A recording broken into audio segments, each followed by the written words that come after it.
आपका कभी किसी पे क्रश हुआ है क्या? भैया ये पूछ रहे तुम वृंदावन आई हो? राधे राधे महाराज जी। जी। मेरा पूछना था कि आपके तो बहुत सारी औरतें दीवानी हैं क्योंकि आप इतने सुंदर और समर्थ हो। आपका कभी किसी पे क्रश हुआ है क्या? क्रश क्या होता है?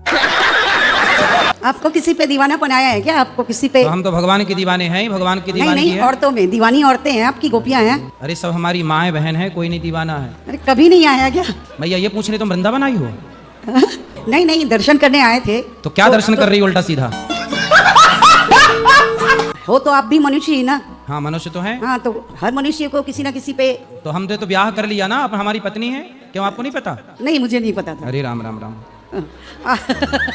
अच्छा। बच्चे भी हैं भगवान के दिए 2। अच्छा, भगवान ने दिए? क्यों आप किसकी दी हुई हो? नहीं, हम भगवान के नहीं दिए ना, हम तो पापा मम्मी के बीच के दिए हुए हैं। अच्छा, आपके पिताजी गए थे आपकी माँ के पेट में आपको बनाने?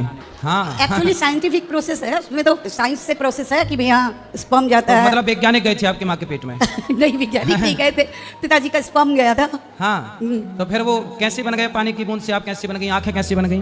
कोई वो- तो रहा होगा बनाने वाला। वो थर्ड पावर है। कौन है वो तो ऐसे तो कहते हैं भगवान है, लेकिन दूसरे अब मुस्लिम कहते हैं खुदा है, अलग अलग लोग अलग अलग कहते हैं। मुस्लिम खुदा मानते हैं, हम भगवान पर है तो ईश्वर एक ही।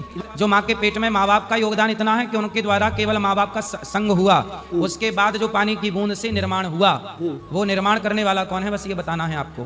कौन है? वही आपने कहा जो भगवान जी हैं। तो अभी समझ में आया आपको? हाँ जी। पहले नहीं था पता? तो आप बताओ, आप साइंस से बनी हो कि भगवान से बनी हो? अब ये बताओ। आपके हिसाब से तो भगवान से ही बनी हूँ। और अपने हिसाब से? अब तो लगता है भगवान से ही बनी हूँ।